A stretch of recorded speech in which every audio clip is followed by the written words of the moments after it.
जय माँ इंद्राक्षी, जय अम्बे। इंद्राक्षी धाम में दर्शकों आप सभी का हम हार्दिक स्वागत करते हैं। आज के दिन जिन जातकों का जन्मदिवस है, मैरिज एनिवर्सरी है, उन सभी को हमारी तरफ से बहुत बहुत शुभकामनाएं। आज हम बात करने वाले हैं गंगा दशहरा कब मनाया जाए और निर्जला एकादशी किस दिन की रहेगी। हम गंगा दशहरा में किस प्रकार से पूजन करें, निर्जला एकादशी का अपना क्या महत्व है, सारी जानकारी इस अंक में हम आपको देने वाले हैं। आइए पहले आज का हम पंचांग देखें। 4 जून सन 2025 दिन बुधवार, संवत 2082, ज्येष्ठ मास, शुक्ल पक्ष, तिथि नवमी, नक्षत्र उत्तरा फाल्गुनी, राहु काल 12 बजे से लेकर के 1:30 बजे तक, दिशा सूल उत्तर पूर्व दिशा। आज है बुधवार, गंगा दशहरा। 10 योग ऐसे होते हैं जो मिल जाएं तो उस दिन गंगा दशहरा मनाया जाता है। 10 योगों में वैसे तो दिन बुधवार का कहा गया है, लेकिन बृहस्पतिवार का गंगा दशहरा 5 जून का, यानी कि कल का, आज 4 जून है, कल 5 जून है, कल का गंगा दशहरा मनाया जाएगा। इसमें हस्त नक्षत्र, जातिपात योग और साथ में दिन की महिमा है, माह की महिमा है, ज्येष्ठ मास, शुक्ल पक्ष, दशमी तिथि, तो सारी चीज़ जब ये योग मिलते हैं तो उस दिन गंगा दशहरा मनाया जाता है। गंगा दशहरा यानी कि जो ये दशमी तिथि है ज्येष्ठ मास के शुक्ल पक्ष की, इसी तिथि में गंगा जी स्वर्ग से निकल करके भूतल पर, इस धरा पर पदार्पण हुई थी। इसीलिए गंगा दशहरे के रूप में इस तिथि को मनाया जाता है। इस तिथि में भगवती गंगा का पूजन किया जाता है।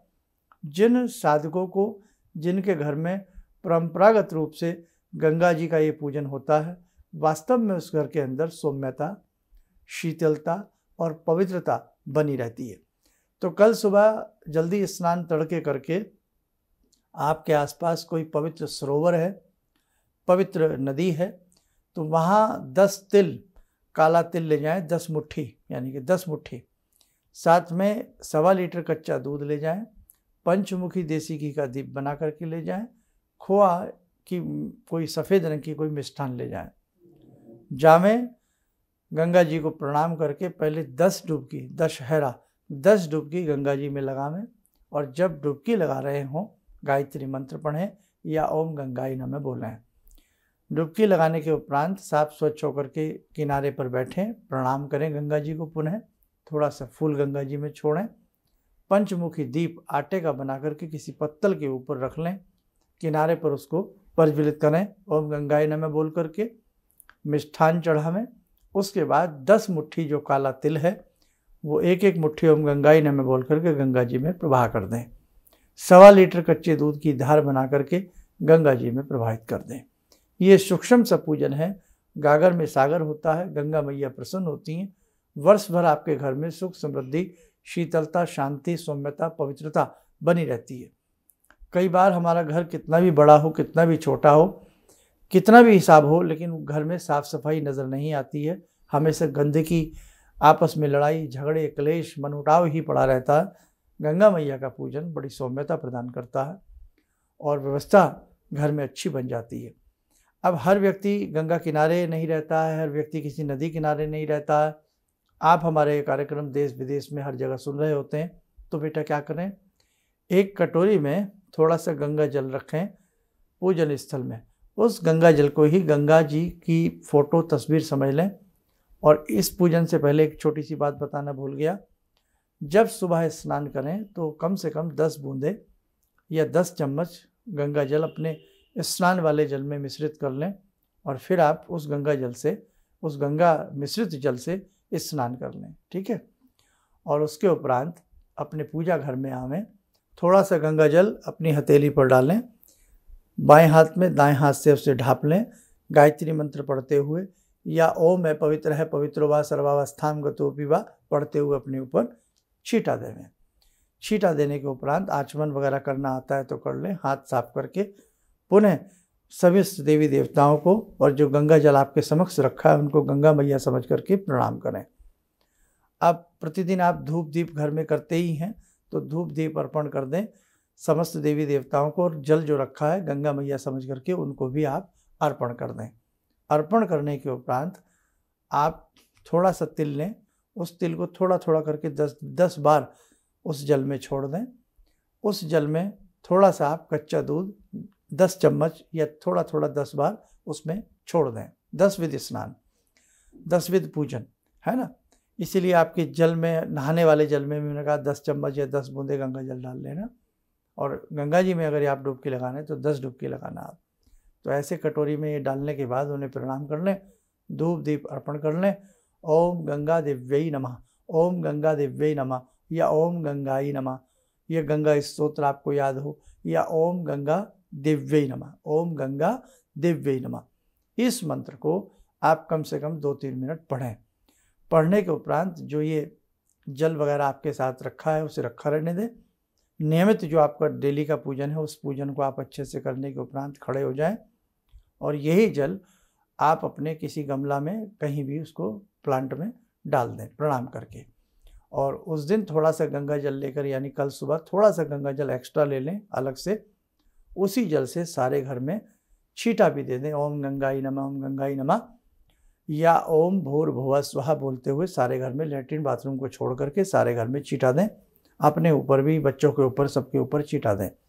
और कोई भी मिष्ठान या कोई भी फल 10 की संख्या में, जैसे 10 केला हो, 10 लड्डू हो, वो आप किसी मंदिर में किसी ब्राह्मण को या किसी भी सात्विक व्यक्ति को आप उसे देवें। तो ये आपके गंगा दशहरे का सूक्ष्म से पूजन हो जाता है। और बहुत बड़ी प्रसन्नता की बात है कि आज के दिन ही, यानी कि गंगा दशहरे के दिन ही भगवती गंगा, इनको भागीरथी भी कहा जाता है, क्योंकि भागीरथ जी ने इनको धरा पर अवतरण किया, इनको उतारा था, अपनी तप तपस्या करके इनसे आशीर्वाद लिया है। तो गंगा जो थी कभी स्वर्ग में थी, और स्वर्ग में आज भी गंगा है, वो गंगा अलग है, कभी वृत्तांत से कभी बाद में बताएंगे। लेकिन आज भारत की भूमि पर हम स्वर्ग महसूस करते हैं जब गंगा जी के स्नान करते हैं, गंगा जी में पान करते हैं, उस गंगा जल का पान करते हैं, पीते हैं।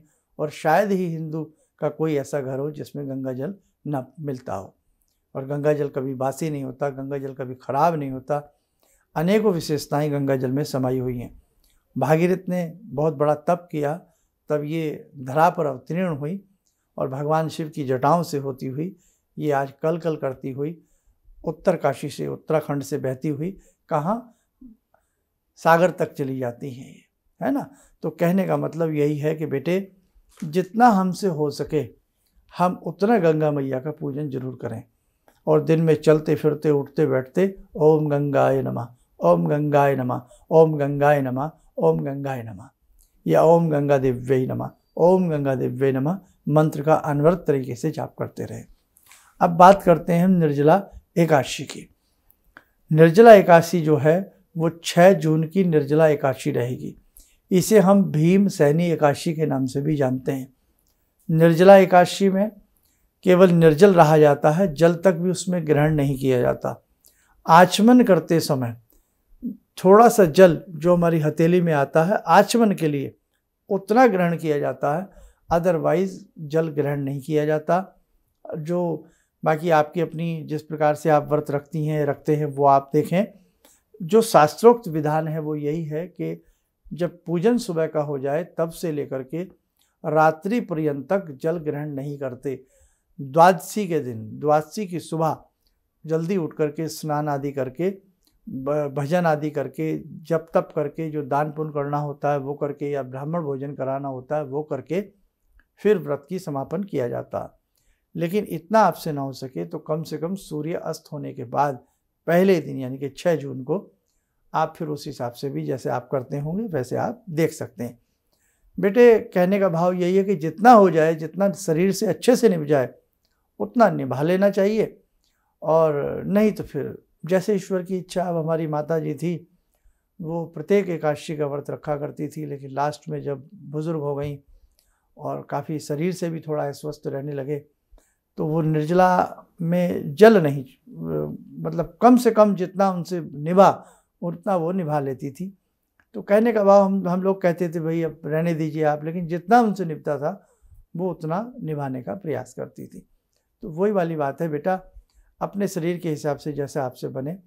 बाकी निर्जल इसमें रहा जाता, निर्जल, जल के बिना रहना, है, बहुत बड़ा तप है। और ये भीमसेनी जो एकादशी है ये अपने आप में गागर में सागर है। समस्त एकादशियों का फल प्रदान करने वाली अकेली ये एकादशी बन जाती है।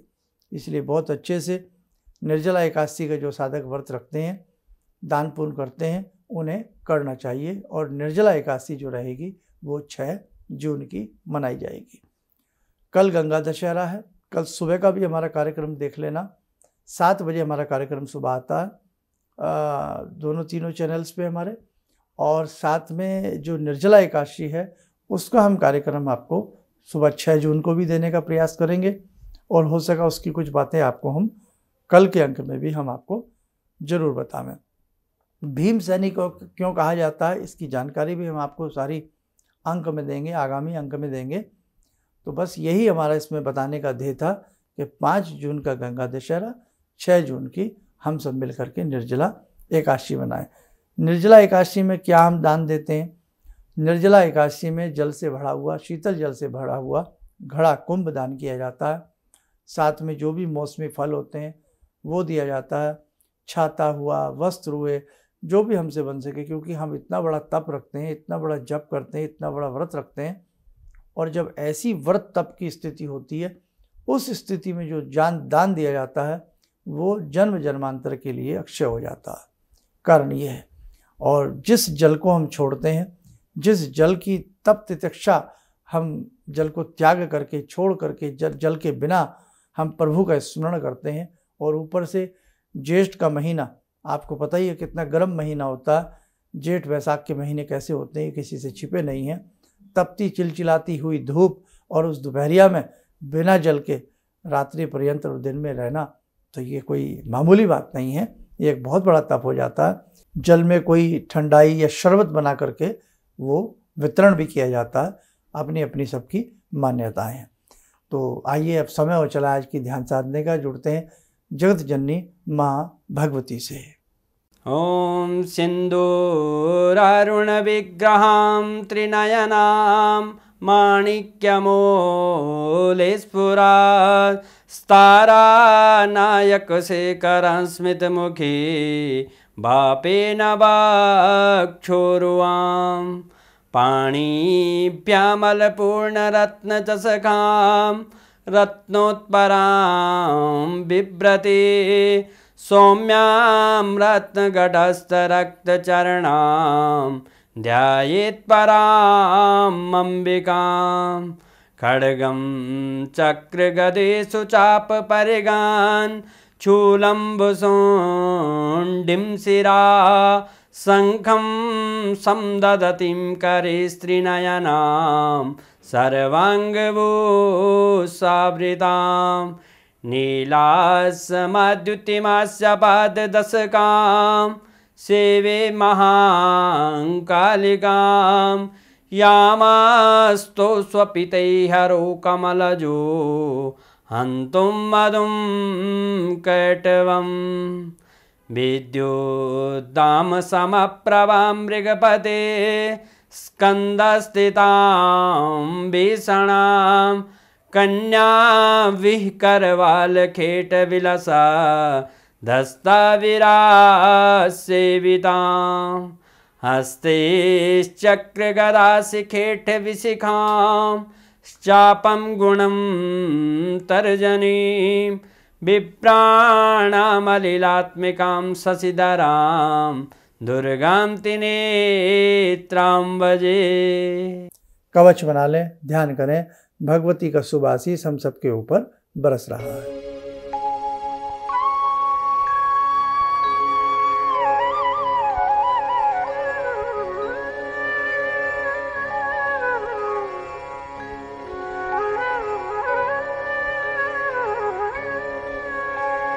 ओम बोलते हुए नेत्र खोलें, सामान्य हो जाए।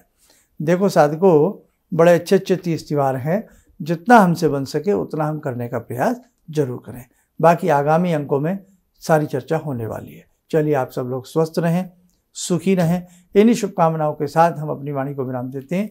जय जय अम्बे। भगवान से जुड़ो और भगवान से जुड़ने का जरिया आपने बताया, बहुत अच्छा लगा, बहुत धन्यवाद। और सनातन धर्म को जिंदा रखने के लिए आप जो प्रयास कर रहे हैं बहुत सराहनीय है। हम लोग को मौका मिला है। हम लोग भाग्यशाली हैं जो आपके करीब आने का हम लोग को मौका मिला है।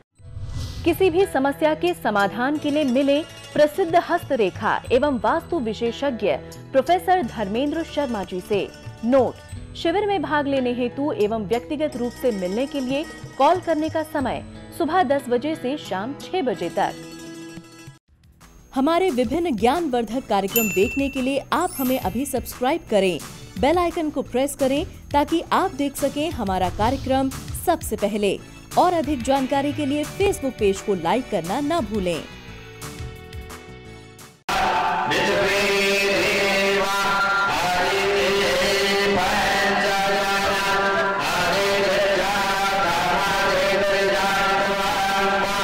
Yeah.